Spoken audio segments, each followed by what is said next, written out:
Bonsoir à tous les amis, j'espère que vous allez bien. C'est Kevin et je suis heureux de vous retrouver ce soir pour le débrief d'après-match Olympique de Marseille, Stade Rennais.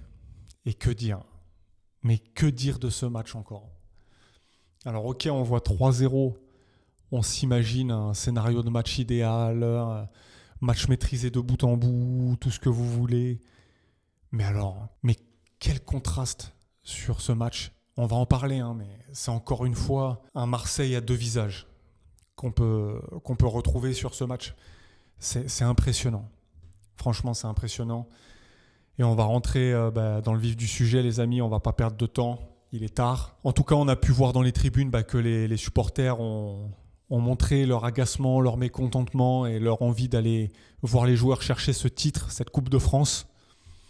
Et puis on a pu voir sur les échauffements et notamment avant l'entrée sur le terrain, dans le tunnel, un groupe très motivé, très soudé. On a vu Roberto De Zerbi prendre les joueurs un par un dans les bras. On a senti que peut-être quelque chose s'était passé entre les joueurs, l'entraîneur, le public. On sentait une atmosphère particulière. En tout cas, moi, c'est comme ça que je l'ai ressenti. Je ne sais pas vous comment vous l'avez ressenti, mais moi, c'est comme ça que je l'ai ressenti. Et je me suis dit, ok, là, les gars, ils ont l'air de vouloir y aller. Ils ont l'air d'avoir les crocs. Ça va le faire. Ça va le faire. Et pour être honnête, je pensais ne pas m'être trompé dès que j'ai vu l'entame de match de nos Olympiens. Sur tous les duels. Hargneux. À la récupération. Et puis à la 3e minute, qu'est-ce qu'on voit? Un tacle rageur de Timothy Weah dans la surface de réparation qui va chipper la balle à Quentin Merlin pour centrer et but de Gouiri. Ça, c'est à la 3e minute. Et sur les 5 premières minutes, c'est comme ça que ça se passe. Et là, je me dis, encore une fois, mais les Rennais, ils sont tombés en fait le mauvais jour. Ils vont prendre, mais la foudre dans tous les sens. C'est ça que je voyais. Et puis après, qu'est-ce qui s'est passé? Eh bien, on a revu le deuxième visage de l'Olympique de Marseille. Des joueurs un peu en dilettante, avec par la suite un temps de retard. On a commencé à perdre les duels. Les Rennais avaient plus le ballon que nous. Et là, je me suis dit, ça y est, on retombe encore dans nos travers. Qu'est-ce qui se passe dans la tête de nos joueurs pour montrer deux visages aussi différents en si peu de temps? Qu'est-ce qui se passe? Ça, j'aimerais bien le comprendre. Alors, les Rennais n'ont pas été dangereux. Ça, là-dessus, on n'a rien à dire. Delange n'a rien eu à faire. À noter qu'à la 27e minute, il y a un tacle de Nwaneri. Oh. Les gars, s'il y a la VAR, c'est carton rouge direct. Et là, on finit le match à 10 contre 11. Et à tout moment, déjà, on sait très bien que la physionomie du match, elle va changer. Ça, c'est certain.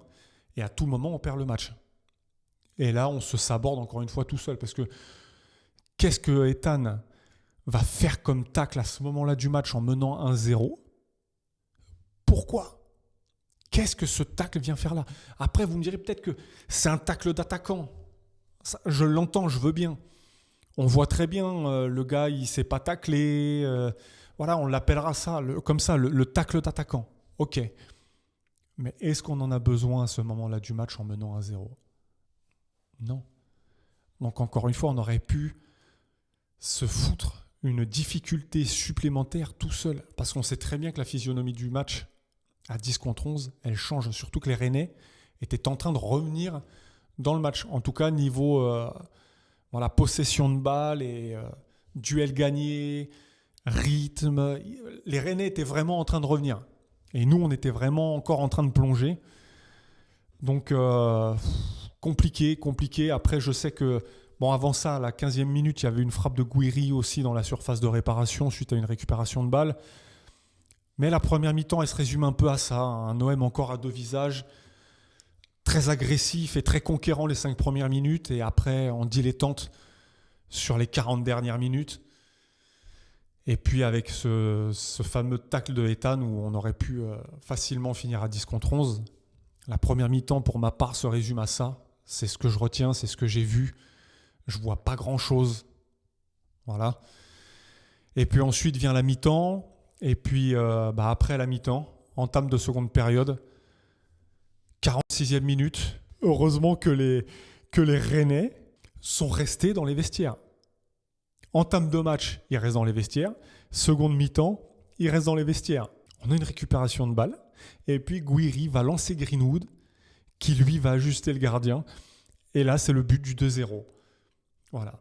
Donc, 3e minute en première mi-temps. Et première minute de la seconde période, on assassine les Rennais.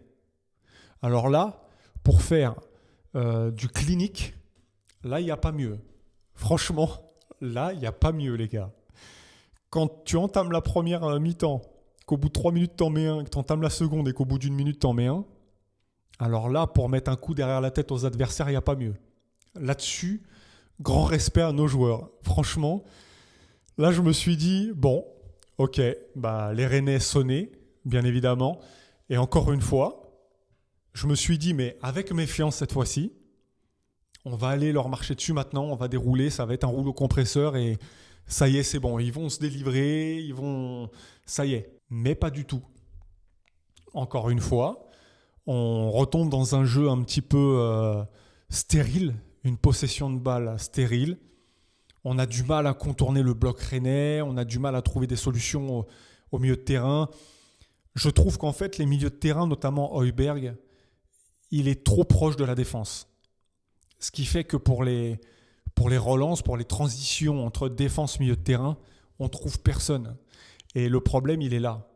Dans notre animation du jeu, après, ça devient très compliqué. Parce que c'est soit on saute des lignes, ce qu'on n'a pas fait, soit, et ça c'est ce qu'on a fait, parce qu'on n'a pas la solution au milieu de terrain, on joue à la baballe. Voilà, on tourne en rond. On va à droite, on va à gauche, on va à droite, et on fait que ça.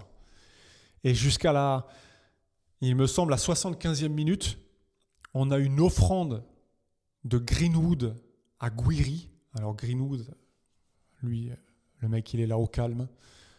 Il est en roue libre, encore une fois. Ce gars-là, quand il a envie, c'est phénoménal. En vrai, on ne va pas se mentir, quand il a envie, quand il veut jouer, il veut se la donner, c'est un génie.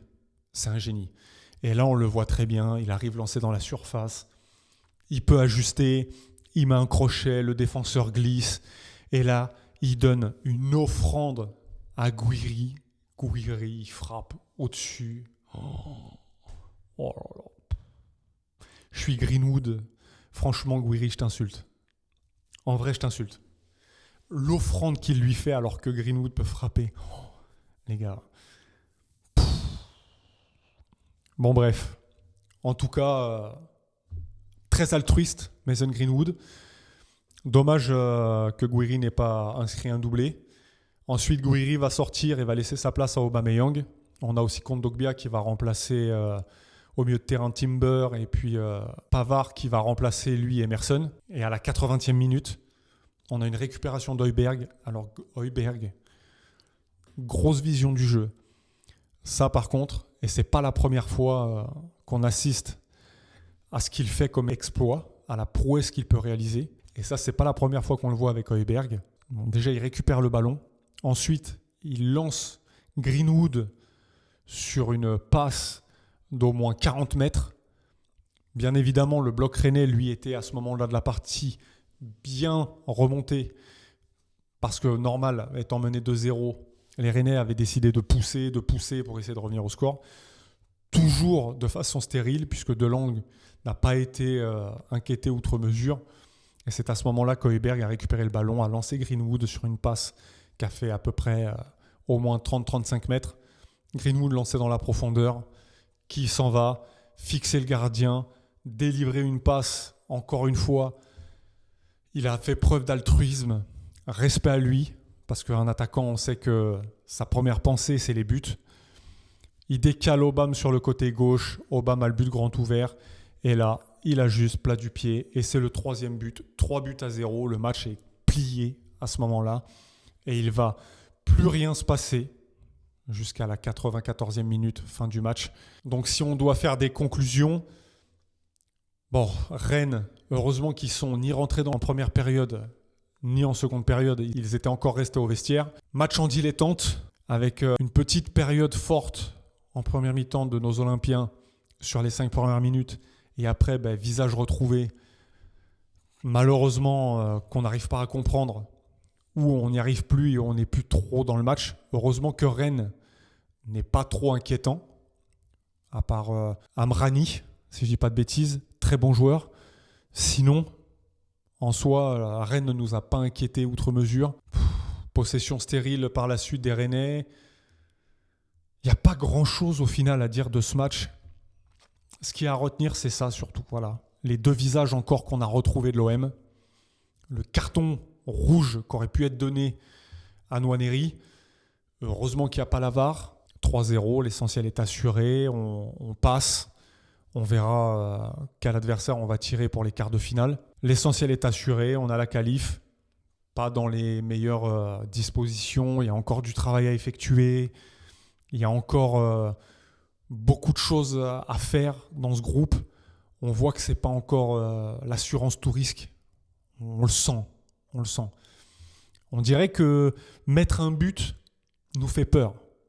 C'est l'impression que j'ai. Dites-moi dans les commentaires ce que vous en pensez. Moi, j'ai l'impression qu'en fait, aussitôt qu'on a mis un but, on a peur de ne pas garder cet avantage. On arrête de jouer. Ça, c'est quelque chose que je ne comprends pas. Là, c'est Rennes. Rennes, ils ne sont pas dans une bonne phase. Ils ont pris une gifle 4-0 le week-end dernier. C'est pas un grand Rennes. Si vous voulez, là, on joue comme ça dimanche contre Paris. Là, ça va être très compliqué. On joue du top 2, top 3. Là, ça risque d'être compliqué. Voilà, on va retenir la victoire. L'essentiel est assuré. Il ne fallait pas se louper. Ils ne se sont pas loupés. Victoire, on passe. Et par contre, je voulais finir avant de vous laisser sur cette statistique, parce qu'ils l'ont dit également, alors j'avais prévu de le dire, mais ils l'ont dit aussi pendant le match en Coupe de France. Alors effectivement, il faut voir aussi les adversaires qu'on a affrontés, mais sur les 3 derniers matchs, c'est quand même 18 buts mis et 0 pris en 3 matchs. Il y a eu une équipe de National et une équipe de Régional 1, très bien, mais quand même, les buts, il faut les mettre. Il y a 19 buts mis, ou 18 je crois, il me semble que c'est 18, et 0 encaissé. Alors les gars, si vous voulez qu'en fait on appelle les matchs que vous jouez tous les week-ends des matchs de Coupe de France, faisons-le. Parce que s'il vous faut ça pour pas prendre de but, pas de problème, je signe. C'est comme vous le sentez. Hein. En tout cas, voilà, écoutez, pas grand-chose à dire de plus sur ce match. C'était pas non plus un match reluisant. Donc écoutez, nous on va se retrouver samedi pour une vidéo d'avant-match face au Paris Saint-Germain qui aura lieu dimanche. Gros match, le Classico. C'est là qu'on va voir ce qu'on a entre les jambes, les amis. Et puis, en attendant, portez-vous bien. N'hésitez pas à réagir dans les commentaires, à liker et à vous abonner. En attendant, je vous souhaite une bonne soirée. Force à tous ceux qui travaillent. Force à tous les supporters de l'Olympique de Marseille. Et surtout, allez l'OM.